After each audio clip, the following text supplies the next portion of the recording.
आडंबर से भगवान देवाधिदेव महादेव नहीं मिलता, दिखावे से भगवान शंकर नहीं मिलता, दिखाकर भगवान शंकर को प्राप्त नहीं किया जा सकता। शिव कथा का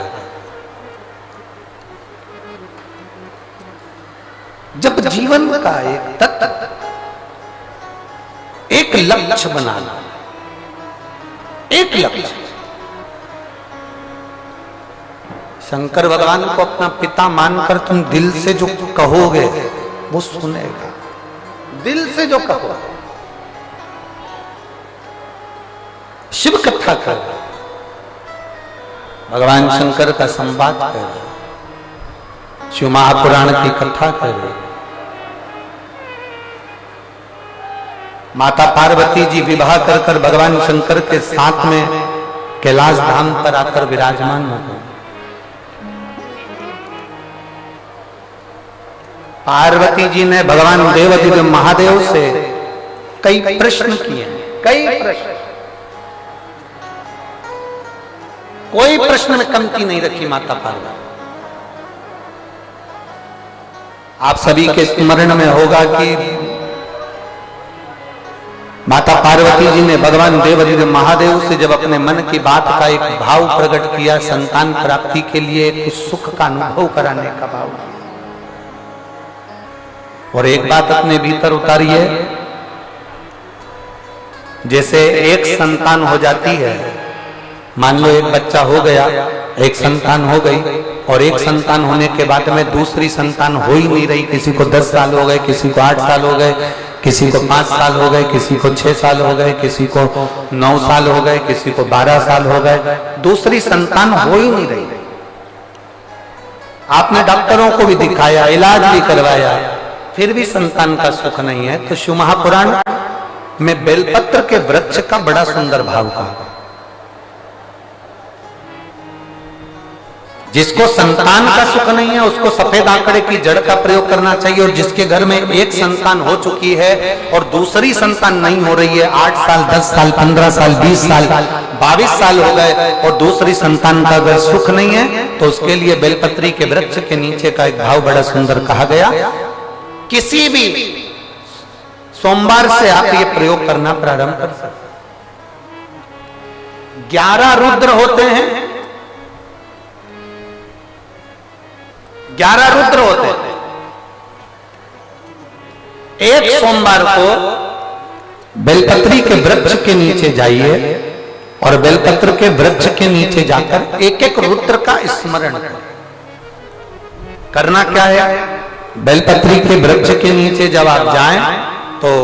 बेलपत्र के वृक्ष के नीचे की ही मिट्टी का एक कुंड, आप लोग क्या कह सकते हैं यहाँ पर, हम क्या बोले उसको, जैसे मिट्टी का एक कटोरी बनाते हैं ना, क्या बोलते हैं उसको, कुंडी बना देते हैं मिट्टी की। बेलपत्री के वृक्ष के नीचे की ही मिट्टी, उसी मिट्टी का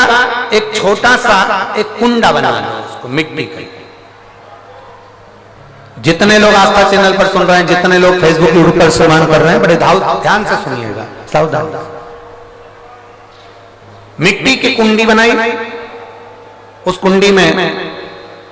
जल समर्पित कर दिया, और जल चढ़ाने के बाद में एक घी का दिया लगाकर वहीं पर थोड़ा सा मीठा, कुछ भी जो आपके पास में हो, घर में जो भी उस समय पर आपके साथ में हो, या तो दूध घर का मीठा हो, जैसे मावे का, खोए का हो या खीर हो, तो वहीं पर एक कटोरी में थोड़ा सा रख दीजिए, और उस कुंडी में जो जल चढ़ाया गया है वहां पर उस बेलपत्री के वृक्ष के नीचे भगवान शंकर के 11 जो रुद्र हैं उसमें से एक एक रुद्र का आपको स्मरण करना। 11 रुद्र का नाम क्या है, तो पहले नंबर पर आता है कपाली, दूसरे नंबर पर आता है पिंडर, तीसरे नंबर पर आता है भीम, चौथे नंबर पर आता है विरूपाक्ष, पांचवें नंबर पर आता है बिलोहित, छठे नंबर पर आता है शास्त्र, सातवें नंबर पर आता है अजपात, आठवें नंबर पर आता है अहिष्णु, और 9वें नंबर पर आता है शंभु, 10वें नंबर पर आता है चंड और 11वें नंबर पर आता है भव।